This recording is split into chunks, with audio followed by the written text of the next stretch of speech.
네, 안녕하세요. 저는 전북대학교 화학공학부의 민지호입니다.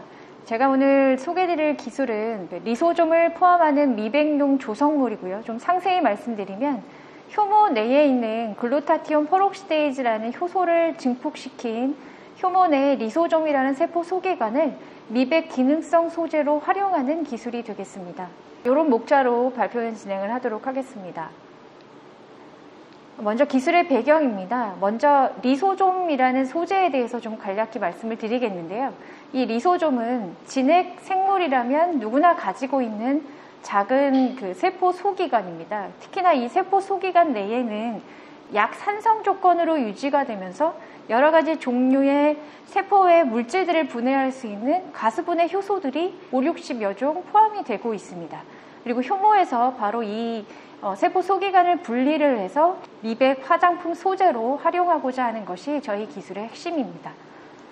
먼저 리소좀이라는 효소 자체는 퍼록시데이즈라는 효소를 포함하고 있지는 않습니다. 그래서 저희가 효모 내에, 효모의 세포질에 존재하는 글루타티온 퍼록시데이즈라는 효소를 리소좀이라는 세포 소기관 내로 들어갈 수 있도록 타겟팅을 하였고요. 그리고 이 멜라닌을 탈색하는 데 주요한 역할을 하는 효소로 알려져 있는 퍼록시데이즈가 효모 내에 있는 리소좀 내에서 과량 발현할 수 있도록 유전자 조작을 진행을 하였습니다.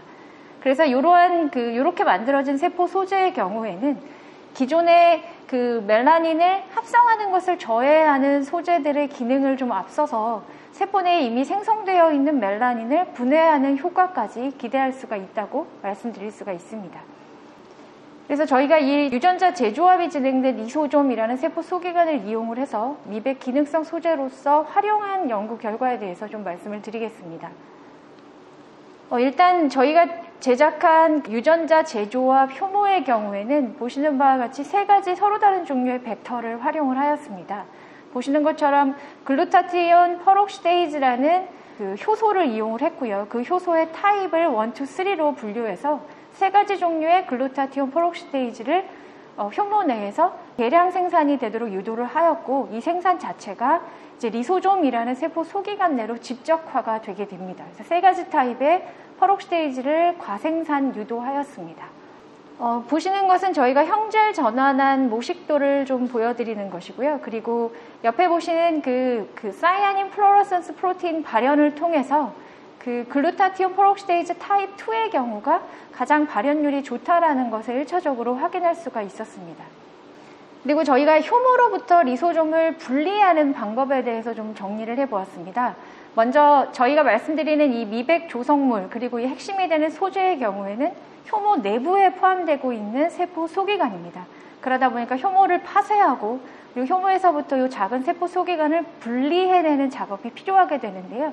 보시는 바와 같이 효모를 대량 배양하고 그리고 몇 차례의 원심 분리 과정을 통해서 효모 내에 있는 작은 세포 소기관을 분리를 해내게 됩니다. 그리고 보시는 바와 같은 전자현미경 사진이 분리가 된 리소좀을 저희가 사진으로 촬영한 결과입니다. 효능 및 기대 효과에 대해서 좀 말씀을 드리겠습니다. 1차적으로 3가지 타입의 글루타티온 퍼록시데이즈를 리소좀 내에서 대량 발현을 유도한 경우 보시는 바와 같이 글루타티온 퍼록시데이즈 타입 2가 사용된 경우가 처리 후 10일째에 멜라닌의 탈색 효율이 가장 뛰어난 것을 칼라 감소 여부로 확인할 수가 있었습니다. 그리고 이제 원래 이 리소좀이라는 소재 자체도 가스분해 효소를 다량 포함하고 있기 때문에 자체적으로 멜라닌을 분해하는 효능이 있었는데 저희가 좀 더 효과적으로 퍼록시데이즈 효소를 리소좀 내에서 대량 발현을 유도함으로써 그 효과를 더 배가시켰다고 말씀드릴 수가 있습니다. 그리고 저희가 인공 피부 조직을 통해서 이게 피부 안으로의 침수가 가능한지, 그리고 피부에서도 이 멜라닌 입자의 분해가 가능한지를 아티피셜 스킨 티슈 조직을 이용을 해가지고 테스트를 진행을 했습니다. 보시는 바와 같이 동일한 결과를 얻을 수가 있었는데요.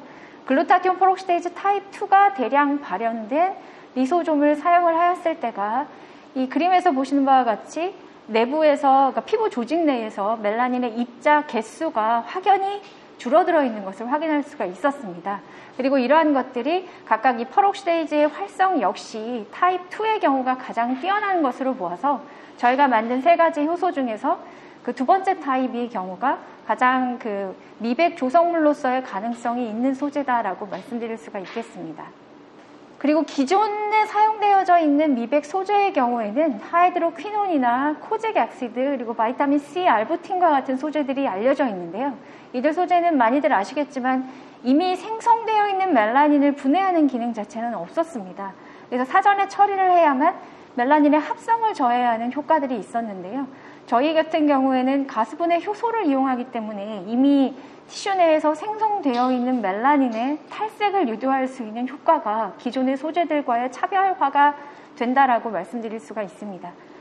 그래서 이 소재를 이용한 기대 효과를 좀 설명을 드리면요. 일단 말씀드린 것처럼 피부에 이미 생성된 멜라닌을 제거할 수 있는 기능이 좀 추가가 됐기 때문에 기존에 나와 있는 미백 화장품들보다 이 소재를 사용할 경우에는 훨씬 빠른 효과를 볼 수 있다고 말씀드릴 수가 있고요.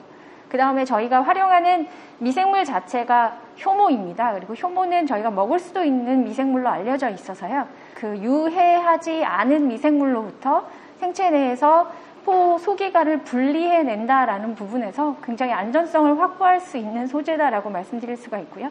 그리고 멜라닌을 직접 제거를 할 수 있기 때문에 피부 미백뿐만이 아니라 여러 가지 검버섯 등과 같은 과색소 침착, 그리고 여러 가지 그 피부 질환에도 이 소재를 활용할 수 있는 가능성이 있다고 말씀드릴 수가 있습니다. 이상입니다.